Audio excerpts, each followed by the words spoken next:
Ferguson's keeping the belief that Manchester United can catch them up.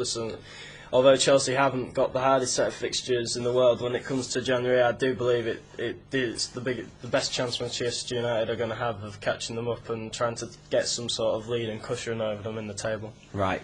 Yesterday as well then, we'll leave Arsenal-Chelsea. There was another big game, Liverpool against Everton.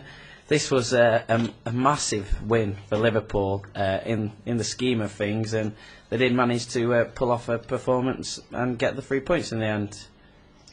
I thought Liverpool were gutsy. I thought they came to play, and I think they deserved the win.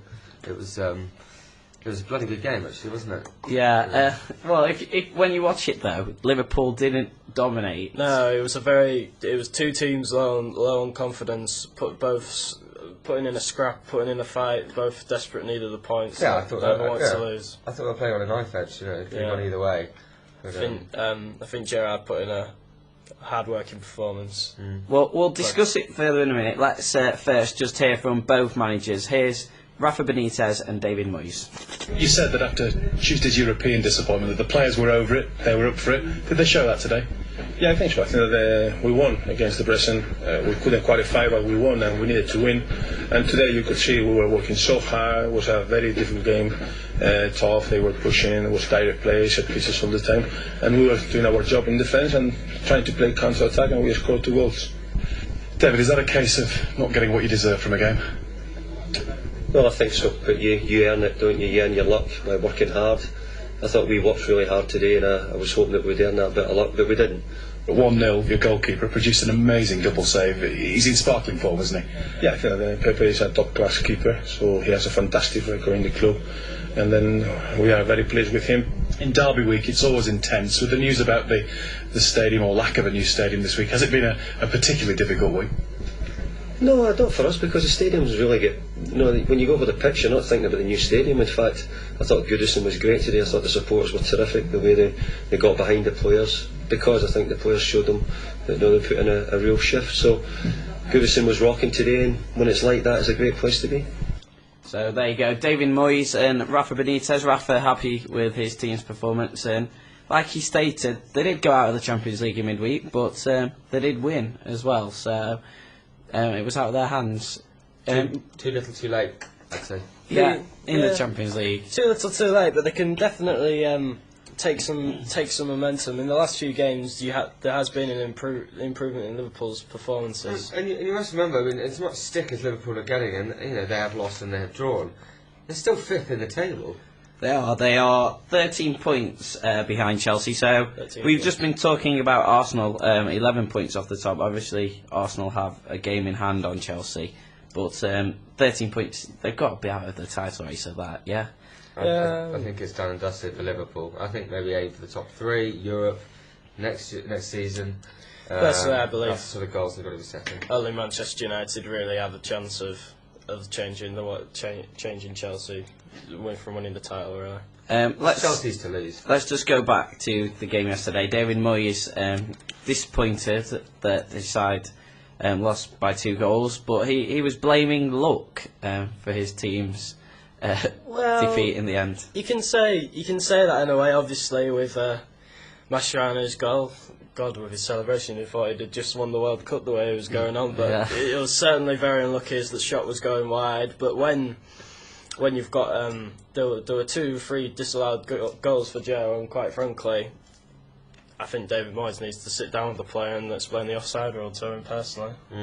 Well, I think it was the second one where it was great build-up play by Everton. They found Joe and just offside, took it well. They are struggling a bit though, Everton, at the minute. It has to be said. They're just 3 points from the relegation zone. I think we're talking about yet another team that's got when they've able to put the strongest 11 out. They've got a good team, but they've had injuries, suspensions. I think Arteta's still injured, and Yakubu's only just coming back from injury, and Jagielka as well. I think they're struggling. Do you think that they're missing Lescott? Obviously went for a big money move to Man City in the summer. I don't know if it's defensive errors that sort of lost them the game. I felt a bit of muscle up front maybe would have helped. I think Kuba should have started for me. They missed Saha yesterday as well. I think the main thing they've been struggling with this season is, yes, they've missed Lescott, but Leighton Baines has come back in and done a good job. I think there's no fire. The firepower up front's not been there, and like I was just alluded to, I think Yakubu probably should have started yesterday, but he is just coming back from injury. But with Saha and Yakubu coming in, I think they have got a better chance. And for Liverpool yesterday, Gerrard back in the starting 11 just shows what a big difference it makes to Liverpool when he plays. Yeah, he's certainly a presence. I think the crowd got behind him. He's the golden boy of Merseyside, if you like.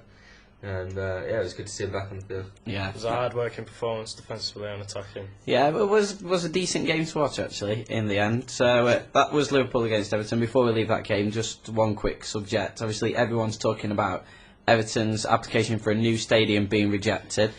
The possibility of them sharing. Can either of you two see that happening? Who are we sharing with? Everton and Liverpool both sharing. Ooh. I think.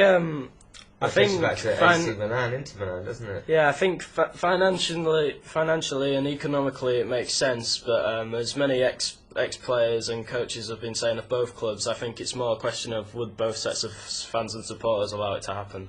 Yeah. And what do you think? Personally, I think it could be a good move for them. I think it'd be a bloodbath. Well, Bloody entertaining, but not much football. I think it could be a good move for both. The of them. thing is, They're both in new it stadiums, happens on the continent, like you pointed out. AC and Inter share. Roma and Lazio Roma and in Lazio Italy. as well. 1860 Munich and Bayern Munich share the Alliance Arena. And they've been proposing something like that changes colour depending on whoever's match day it is. Yeah. Maybe something like that would work. Well, I'd say neither club has much of a future at the moment, so maybe it is a drastic step that's needed to take them forward.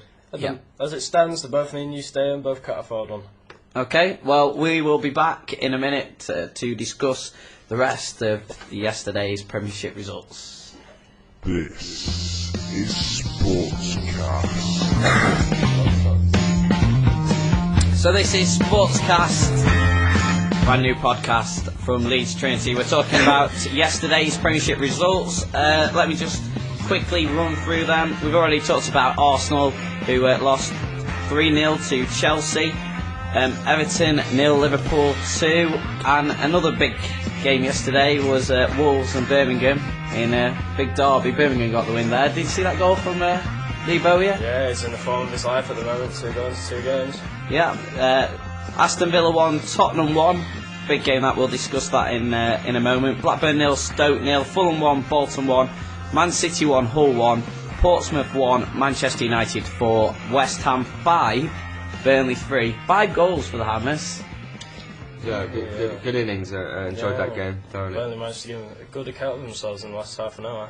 Shame But they still lost. And Wigan 1, Sunderland 0. So Wigan showing good bounce back ability there to come back from that 9-1 hammering last week.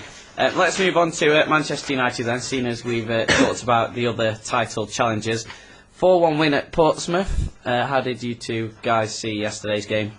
Well, I think yet again, unfortunately for Portsmouth, they've gone down to a scoreline that flatters their opponents. I think definitely for the first half, even though their penalty that Boateng got was slightly suspect, Portsmouth were the better team. They passed the ball better and they created better chances and had Man United rocking at one stage.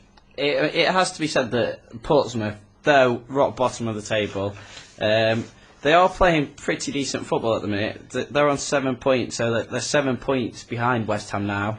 Bit of a gap emerging there, but they're not playing too bad, are they? No, they've always this season they always seem to just come up short. I think the main problem is they just can't come as Arsenal against Chelsea yesterday. The home side just couldn't convert their chances and make their possession count. Is the Portsmouth stadium shut down or something? Because the pitch yesterday looked like a park.